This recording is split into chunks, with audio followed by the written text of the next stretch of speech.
Hello class. Lecture 28 में DWM series में मैं आज को टॉपिक पढ़ाने जा रहा हूँ testing for data warehouse. इससे पहले हमने पढ़ा था कैसे डाटा वेयर हाउस की परफॉर्मेंस ट्यून करते हैं, इम्प्रूव करते हैं, सुधारते हैं परफॉर्मेंस।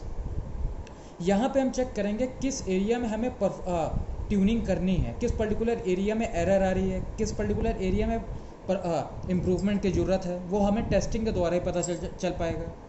जैसे कि हम टेस्टिंग करते हैं डाटा वेयर हाउस की, टेस्टिंग जो डाटा वेयर हाउस की है वो थोड़ी डिफरेंट है किसके तुलना में, OLTP सिस्टम की तुलना में। जब हम OLTP सिस्टम्स की टेस्टिंग करते हैं वो टेस्टिंग हम डाटा वेयर हाउस में परफॉर्म नहीं करते हैं, अलग टेस्टिंग करते हैं।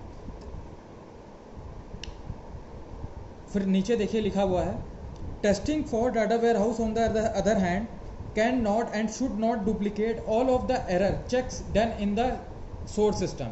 मतलब सोर्स सिस्टम से कोई डाटा वेयर हाउस में लोड हुआ, ठीक, लोड होने के बाद अगर उस डाटा में कोई एरर है तो ये ज़रूरी नहीं है कि वो एरर उस सोर्स सिस्टम से ही आई है।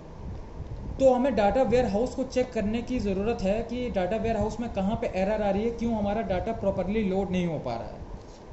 अब डाटा वेयर हाउस के चैलेंजेस देखते हैं टेस्टिंग के। देखिए, challenges in data warehouse testing, पहला क्या है, जैसे कि हमारा रोलैब में बहुत ज़्यादा मात्रा में डाटा स्टोर रहता है, तो हमारा बहुत ज़्यादा data, highly detailed data RDBA में स्टोर रहता है और रोलैब उसी पे काम करता है हेट्रोजीनस सोर्सेज से। हेट्रोजीनस का यहाँ क्या मतलब है कि कोई भी डाटाबेस होगा तो कोई डाटाबेस सेल्स का होगा, कोई डाटा वेयर हाउस सेल्स का होगा, कोई डाटा वेयर हाउस ERP का होगा। तो अलग अलग डाटा वेयर हाउस होता है, अलग अलग सब्जेक्ट से related. Data quality is not assured at the source, मतलब डाटा क्वालिटी कैसी है सोर्स के पास। जैसे आप RDBMS से डाटा एक्सट्रैक्ट करके कहाँ पे ले रहे हैं, डाटा वेयर हाउस से, तो उस RDBMS की डाटा क्वालिटी कैसी है, एक्यूरेट इनएक्यूरेट कैसी है, हमें नहीं पता। उसके बाद difficult to estimate only, next page पे आइए, only volume might be available. हमारे पास केवल डाटा वेयर हाउस में किसकी इन्फॉर्मेशन होती है, सिर्फ और सिर्फ कितना डाटा हमारा डाटा वेयर हाउस में प्रेजेंट है, बस। और डाटा वेयर हाउस को इम्प्रूव करने के लिए, डाटा वेयर हाउस की परफॉर्मेंस को इम्प्रूव करने के लिए आपके पास बिजनेस नॉलेज होनी चाहिए।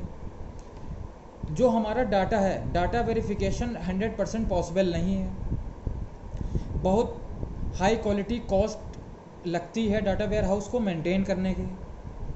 फिर आगे देखिए, phases in the data mining. पहले तो आपको बिजनेस की अच्छी समझ होनी चाहिए। आपको एक पर्टिकुलर एरिया का टेस्ट केस बनाना पड़ता है, टेस्ट प्रेडिक्शन क्रिएशंस, मतलब टेस्ट प्रेडिक्शन के क्रिएशंस क्रिएट करने पड़ते हैं आपको। जो आपने प्रोडक्शन प्लान बनाया होता है उसको आपको डिप्लॉय करना होता है, मतलब इम्प्लीमेंट करना होता है। टेस्ट प्लान बनाना होता है, जो आपने डाटा फाइल या डाटा सेट जो आपने एनालाइज करा है उसके बेसिस पे आपके पर्टिकुलर प्रोडक्ट के क्या क्या प्रेडिक्शंस हैं। आपको टेस्ट केसेस को एग्जीक्यूट भी करना होता है जो आपने टेस्ट केस में बनाए हैं। उसके बाद data warehousing testing goals में नो डाटा लॉसेस, मतलब टेस्टिंग किस लिए करते हैं कि हमारा कोई डाटा लॉस ना हो। फिर अगले पेज पे आइए, करेक्ट ट्रांसफॉर्मेशन रूल। जैसे ही आप सबको पता है ETL में जब हमारा डाटा एक्सट्रैक्ट करा जाता है DBMS से या RDBMS से, ठीक, उस DBMS को हमें उस फॉर्म में कन्वर्ट करना होता है जो डाटा वेयर हाउस एक्सेप्ट कर सकता है। डाटा वेयर हाउस डाटा को एक्सेप्ट किस में करता है, किस फॉर्म में करता है, रिपोर्ट के फॉर्म में, ग्राफ के फॉर्म में, चार्ट्स के फॉर्म में। डाटा वैलिडेशन, डाटा हमारा वैलिडेट है कि नहीं है, कि डाटा जितना डाटा जा रहा है उतना डाटा रिसीव भी हो रहा है डाटा वेयर हाउस को कि नहीं।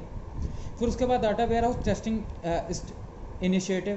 पहली टेस्टिंग कौन सी करनी पड़ती है हमें, ETL टेस्टिंग। ETL टेस्टिंग में you make sure that appropriate changes in the source system are captured properly and propagated correctly into the data warehouse। ETL testing में हम ये कोशिश करते हैं कि जो सोर्स सिस्टम है हमारा, सोर्स सिस्टम में अगर कोई चेंजेस हुए तो वो चेंजेस अपने आप ही रिफ्लेक्ट हो जाएं डाटा वेयर हाउस में। ये बात समझ में आ रही है सबके।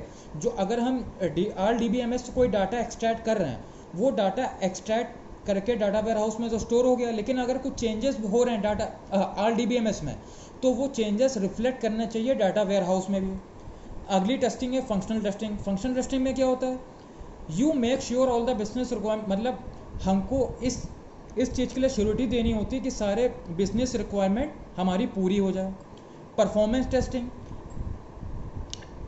You verify that the data warehouse can handle the required load and volume, मतलब कि आपको इस बात की पुष्टि करनी होती है, आपको इस बात का एश्योरेंस देना होता है कि डाटा वेयर हाउस इतना डाटा लोड कर सकता है, इतना volume, huge amount of volume data को स्टोर कर सकता है, लोड कर सकता है अपने डिस्क स्पेस में. सिक्योरिटी टेस्टिंग, ये सबसे इंपॉर्टेंट पॉइंट है. सिक्योरिटी, आपका जो डाटा है, डाटा को सिक्योर कैसे कर सकते हैं आप. जैसे हमने बताया था पिछले वाले में security in data warehouse, secure कैसे बना सकते हैं आप, कोई भी सिक्योरिटी प्रोटोकॉल लगा के. जैसे हमने पिछले दिन में बताया था आपको ओलैप सिस्टम में एक ओलैप इंजन होता है, वही सिक्योरिटी प्रोवाइड करता है हमारा डाटा वेयर हाउस को. User acceptance testing, in the user acceptance testing stage the end user use the data warehouse system to verify the usability, मतलब किस यूज़र ने किस डाटा को कितना यूज़ करा है, वो एक सेशन के दौरान हम रिकॉर्ड कर लेते हैं. इससे क्या होता है, इससे हमें ये फ़ायदा मिलता है कि कौन सा डाटा कितने यूज़र्स क्या क्या एक्सेस कर रहे हैं कितनी बार. फिर अगला लास्ट देखिए, end to end testing. In end to end testing you let the system run for few days to simulate production situation, मतलब कि अब एंड टू एंड टेस्टिंग में आप डाटा वेयर हाउस को रन करने देते हैं. किस लिए, उसकी प्रोडक्शन सिचुएशन एनालाइज करने के लिए, मतलब जो हमने टेस्ट केसेस इंप्लीमेंट करे, जो हमने टेस्टिंग करे, उसके बाद हम सिस्टम को थोड़े दिन चलने देते हैं.